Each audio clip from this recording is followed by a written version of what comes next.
ஸல்லல்லாஹு அலைஹி வஸல்லம் ஒரு முறை பள்ளியிலே அமர்ந்திருந்த போது சஹாபாக்களை அழைத்தார்கள். எல்லோரும் ஒன்று சேருங்கள் என்று சொன்னார்கள். சஹாபாக்கள் அனைவரும் அல்லாஹுடைய தூதர் ஸல்லல்லாஹு அலைஹி வஸல்லம் அவர்களுடைய சபையில் ஒன்று சேர்ந்து அல்லாஹுடைய தூதருக்கு முன்னால் அமர்ந்திருந்தார்கள். அல்லாஹுடைய தூதர் ஸல்லல்லாஹு அலைஹி வஸல்லம் அவர்கள் சொன்னார்கள், ஜிப்ரீல் என்னிடத்திலே வந்தார். அவர் என்னுடைய ரூஹில் ஒன்றை ஊதினார். அந்த செய்தியை நான் உங்களுக்கு சொல்கிறேன். ஜிப்ரீல் எனக்கு சொன்னார், இந்த உலகத்தில் எந்த ஒரு ஆத்மாவும் மரணத்தை அடையாது அதனுடைய வாழ்வாதாரத்தை முழுமையாக்காமல் என்று. ஒரு ஆத்மாவிற்கு அல்லாஹ் ஒரு வாழ்வாதாரத்தை முடிவு செய்திருந்தால் அதை முழுமையாக்காத வரை அந்த ஆத்மாவிற்கு மரணத்தை அல்லாஹ் ஏற்படுத்த மாட்டான். இந்த உலக வாழ்வில் ஒரு மனிதன் பிறப்பதிலிருந்து இறக்கும் வரை அவன் வாழ்வில் சந்திக்கக்கூடிய அனைத்தையும் அல்லாஹ் ரப்புல் ஆலமீன் பதிந்திருக்கிறான். அந்த விதியை, அந்த ரிஸ்கை முழுமையாக்காமல் எந்த ஒரு ஆத்மாவிற்கும் மரணத்தை அல்லாஹ் கொடுப்பதில்லை என்று ஜிப்ரீலினிடத்திலே சொன்னார். அல்லாஹுடைய தூதர் ஸல்லல்லாஹு அலைஹி வஸல்லம் அவர்கள் சொன்னார்கள், ஃபத்தகுல்லாஹ். ஜிப்ரீல் சொன்னார், அல்லாஹ்வை அஞ்சிக் கொள்ளுங்கள். வ அஜ்மிலு ஃபித் தலப். அந்த ரிஸ்கை, அந்த வாழ்வாதாரத்தை நீங்கள் தேடும் போது அழகிய முறையை, அதாவது ஹலாலான முறையை, அல்லாஹ் அனுமதித்த முறையை, அல்லாஹுடைய தூதர் அனுமதித்த முறையில் அதை தேடிக்கொள்ளுங்கள். உங்களில் யாரும் செல்வத்தை சேகரிக்கக்கூடிய முறையில் அவசரப்பட்டு பாவத்தில் அதை சேர்த்து விடாதீர்கள். மேலும் சொன்னார், அல்லாஹ்விடத்தில் இருப்பதை அவனுக்கு கட்டுப்படக்கூடிய முறை அல்லாத முறையில் அல்லாஹ்விடத்தில் இருப்பதை பெற்றுவிட முடியாது என்று சொன்னார். சுப்ஹானல்லாஹ். அல்லாஹ் ஹலாலான முறையில் தான் வாழ்வாதாரத்தை சேர்க்குமாறு கூறியிருக்கிறான். அல்லாஹ்விடத்தில் இருக்கக்கூடிய, அல்லாஹ் வழங்கக்கூடிய ரிஸ்கை நீங்கள் முழுமையாக அபிவிருத்திகளோடு, பரக்கத்தோடு, அல்லாஹ்வுடைய அருளோடு பெற வேண்டும் என்றால் அல்லாஹ் அனுமதித்த முறையில் நீங்கள் அதை சேகரிக்காமல் அதை நீங்கள் அடைந்து விட முடியாது என்ற செய்தியை ஜிப்ரீல் எனக்கு கூறி சென்றார் என்று அல்லாஹ்வுடைய தூதர் ஸல்லல்லாஹு அலைஹி வஸல்லம் அவர்கள் சொன்னார்கள். இந்த உலகத்தில் ஒரு மனிதன் பொருளாதாரத்தை, வாழ்வாதாரத்தை எப்படி சம்பாதிக்கிறான், எப்படி சேகரிக்கிறான் என்ற வழிமுறையை அல்லாஹ்வுடைய குர்ஆனில் பதிகிறான். அல்லாஹ்வுடைய தூதர் அதை பதிகிறார்கள். எப்படி அந்த வாழ்வாதாரத்தை சேர்க்க கூடாது என்ற முறையையும் அல்லாஹும் அல்லாஹ்வுடைய தூதரும் அவர்களுடைய அல்லாஹ்வுடைய குர்ஆனில் ஹதீஸில் பதிகிறார்கள். அல்லாஹ்வுடைய தூதர் ஸல்லல்லாஹு அலைஹி வஸல்லம் சொன்னார்கள், நம்முடைய உள்ளங்களை நடுங்க வைக்கக்கூடிய செய்தி, காதுகளில் கேட்டு கடக்கக்கூடிய செய்தி அல்லாது. நாளை மறுமையில் அல்லாஹ்வின் சன்னிதானத்தில் இருந்து உங்களுடைய பாதங்களை நகட்டிவிட முடியாது இந்த கேள்விகளுக்கு பதில் சொல்லாமல். அல்லாஹ் 4 கேள்விகளை முன்வைப்பான். அந்த 4 கேள்விகளுக்கும் பதில் கூறாத வரை அல்லாஹ்வுடைய சன்னிதானத்தில் இருந்து உங்களுடைய பாதங்களை நகட்ட முடியாது. அல்லாஹ் கேட்பான் நாளை மறுமையில், அல்லாஹ் உனக்கு கொடுத்த இந்த வாழ்வை எப்படி கழித்தாய்? அல்லாஹ் கேட்பான் நாளை மறுமையில், அல்லாஹ் கொடுத்த கல்வியை எந்த அளவு செயல்படுத்தினாய்? கற்றாய் என்று அல்லாஹ் கேட்பதில்லை, கற்ற கல்வியை எந்த அளவு செயல்படுத்தினாய்? அல்லாஹ் கேட்பான் மூன்றாவதாக, அல்லாஹ் வழங்கிய செல்வத்தை எப்படி சம்பாதித்தாய்? தனி கேள்வி அல்லாது, அதோடு இணைந்த கேள்வி, சம்பாதித்த செல்வத்தை எப்படி செலவழித்தாய்? அல்லாஹ் கேட்பான் அடுத்து, அல்லாஹ் கொடுத்த உடல் வலிமையை எப்படி பயன்படுத்தினாய் என்று அல்லாஹ்வுடைய தூதர் ஸல்லல்லாஹு அலைஹி வஸல்லம் அவர்கள் சொன்னார்கள்.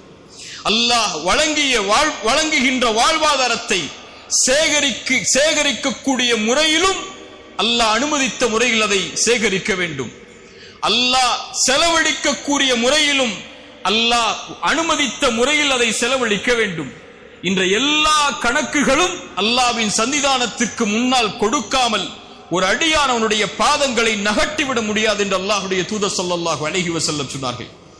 அல்லாஹ்வுடைய தூதர் ஸல்லல்லாஹு அலைஹி வஸல்லம் சொன்னார்கள், அல்லாஹ்வுடைய செல்வத்தை யார் ஒருவர் அவன் அனுமதிக்காத முறையில் தேடுவாரோ ஃபலஹுமுன் நாரு யௌமல் கியாமா, நாளை மறுமையில் அவர் சேரக்கூடிய இடம் நரகமாக அமையும் என்று அல்லாஹ்வுடைய தூதர் ஸல்லல்லாஹு அலைஹி வஸல்லம் சொன்னார்கள்.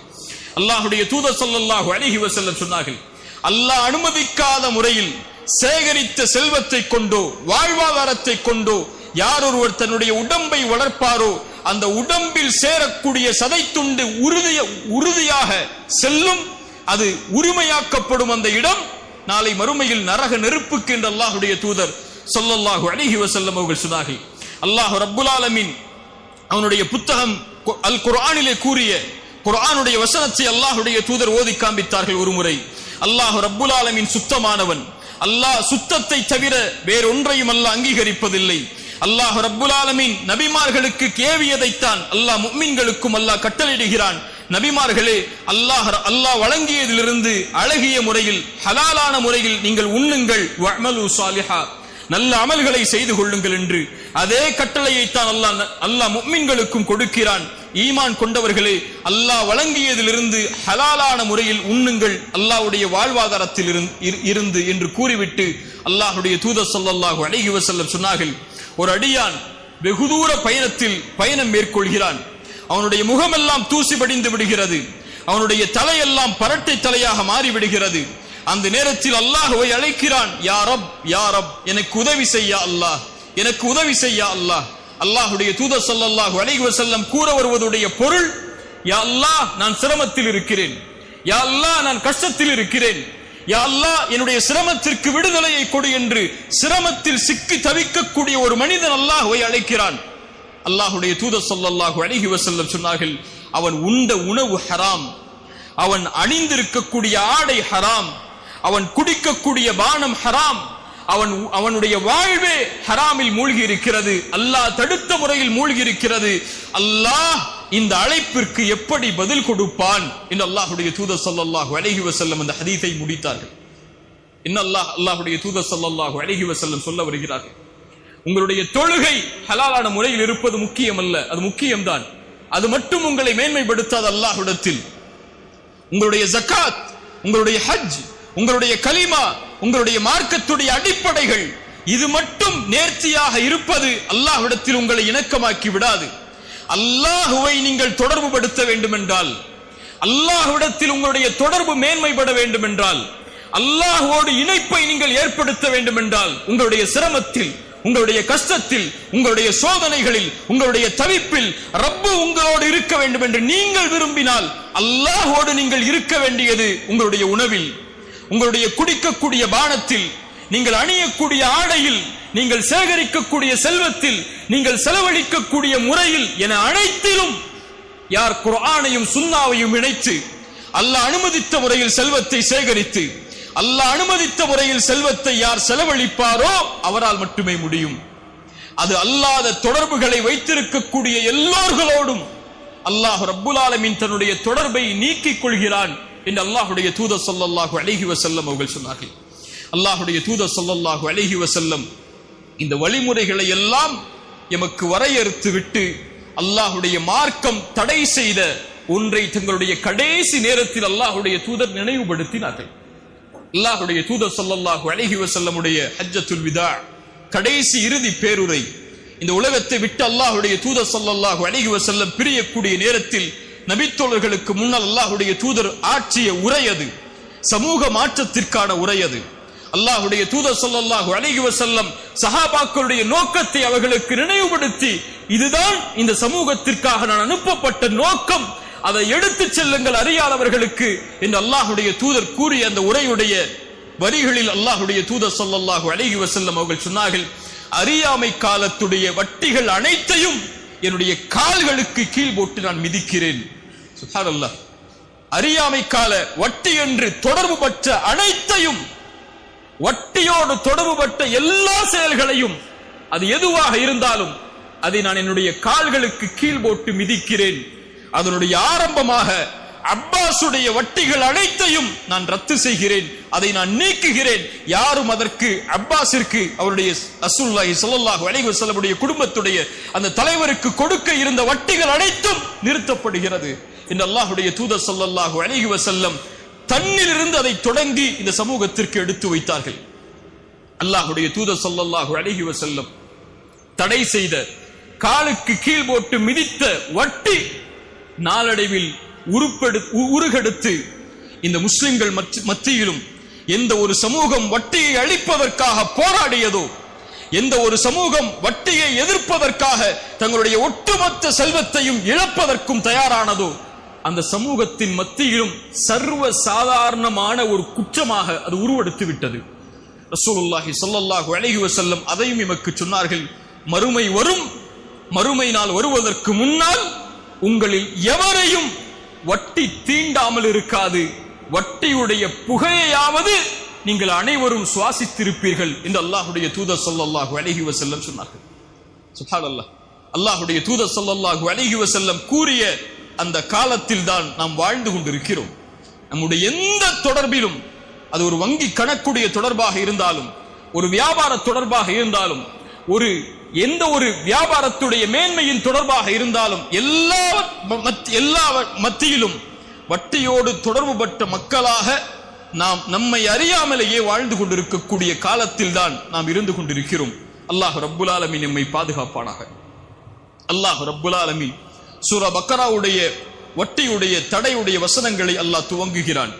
அல்லாஹ் ரப்புல் ஆலமீன் ஒரு பாவத்தை அல்லாஹ் தடுப்பதற்கு முன்னால் குர்ஆனுடைய எந்த வசனத்தை நீங்கள் எடுத்து பார்த்தாலும் அல்லாஹ் பாவங்களை தடுப்பதற்கு முன்னால் அதிலிருந்து வெளியேறக்கூடிய வழிகளை கூறிவிட்டு அல்லாஹ் தடுப்பான். இது அல்லாஹ்வுடைய வசனங்களுடைய முறை. அல்லாஹ் ஆரம்பிக்கிறான், அல்லதீன யுன்ஃபிகூன அம்வாலஹும் பில்லைலி வன்னஹாரி சிர்ரன் வஅலானியா ஃபலஹும் அஜ்ருஹும் இன்த ரப்பிஹிம் வலா கௌஃபுன் அலைஹிம் வலா ஹும் யஹ்ஸனூன். யார் அல்லாஹ் வழங்கிய செல்வத்திலிருந்து இரவும் பகலும் வெளிப்படையாகவும் மறைமுகமாகவும் அல்லாஹ்வுடைய பாதையில் செலவு செய்கிறார்களோ அவர்களுடைய கூலி அல்லாஹ்விடத்திலே இருக்கிறது. அவர்கள் எந்த ஒரு பயமும் அடைய தேவையில்லை, எந்த ஒரு கவலையும் அடைய தேவையில்லை என்று அல்லாஹ் ரப்புல் ஆலமீன் சதக்காவுடைய முக்கியத்துவத்தை அல்லாஹ் ஆரம்பித்து விட்டு அல்லாஹ் கூறுகிறான், அல்லதீன யகுலூன ரிபா லா யகூமூன இல்லா கமா யகூமுல் லதீ யதகப்பத்துஹு ஷைத்தானு மினல் மஸ். யார் வட்டியை சாப்பிடுகிறார்களோ என்று அல்லாஹ் வட்டியை பற்றிய செய்திகளை துவங்க அல்லாஹ் விரும்புகிறான். ஏன் சதக்காவோடு அல்லாஹ் வட்டியை இணைக்கிறான்? வட்டியை அழிக்க வேண்டும் என்றால் சதக்கா மேன்மையாக வேண்டும். சதக்கா மேன்மையாகாத வரை, உயராத வரை வட்டியை ஒருபோதும் ஒழித்து விட முடியாது. வட்டி அழிக்கப்பட வேண்டும் என்றால் ஒரு சமூகத்தில், ஒரு சமூகத்துடைய மாண்பில், ஒரு சமூகத்துடைய வேரில் வட்டி வேரூன்றி அழிக்கப்பட வேண்டும் என்றால் அந்த சமூகம் சதக்காவை கொடுக்க ஆரம்பிக்கப்பட வேண்டும். வட்டியுடைய முதல் அடிப்படையே கடன். கடன் அதிகரிக்கும் போது வட்டி அதிகரிக்கும். நவீன உலகில் எப்போது அந்த கடன் சதக்காவாக கொடுக்கப்படுகிறதோ, தங்களுடைய வாழ்வாதாரத்தை, அடிப்படை வாழ்வாதாரத்தை தேடுவதற்கு கூட இந்த சமூகத்திலே பலர், சமூகம் அல்லாத மக்களில் பலர் தங்களுடைய அடிப்படை வாழ்வாதாரத்திற்கு கூட கடன் பெற்று அதனுடைய வட்டியை செலுத்தக்கூடிய முறையில் இருந்தால் சதக்கா அங்கே பலனளிக்கவில்லை என்று அர்த்தம். அந்த சமூகம் சதக்காவை விட்டு தூரமாகி விட்டது என்று அர்த்தம். ஒரு சமூகம் அல்லாஹ் வழங்கிய செல்வத்தில் இருந்து முறையான முறையில் சமூகத்துடைய நிலைமையை அறிந்து சதக்காவை முன்னிறுத்தி அந்த சமூகத்துடைய ஏழைகளுடைய கணக்குகளை கவனித்திருந்தால் இந்த சமூகத்திலே வட்டி வாங்கக்கூடிய ஏழைகள் இருந்திருக்க மாட்டார்கள். வட்டி வாங்கக்கூடிய செல்வந்தவர்கள் அல்ல, அது பேராசை. வட்டி வாங்கக்கூடிய ஏழைகள், அடிப்படை வசதிகளுக்காக வட்டியை நோக்கி செல்லக்கூடிய மக்கள் இருந்திருக்க மாட்டார்கள். அல்லாஹ் அதனால்தான் குர்ஆனில் எங்கே வட்டியை பற்றி பேச வரும்போதும் அல்லாஹ் சதக்காவை முன்னிறுத்துகிறான். அல்லாஹ் சொல்லுகிறான், யார் வட்டியை சாப்பிடுகிறார்களோ இவர்கள் நாளை மறுமையில் எழுந்திருப்பார்கள். எங்கே எழுந்திருப்பார்கள்? எங்கே எழுந்திருப்பார்கள்? எழுந்து யாருக்கு முன்னால் நிற்க தயாராகுவார்கள்? யௌம யகூமுன் நாஸு லிரப்பில் ஆலமீன். அந்த ரப்புல் ஆலமீனுக்கு முன்னால் நிற்க தயாராகக்கூடிய அந்த நாளில் அவர்கள் எழுந்து வருவார்கள். எப்படி?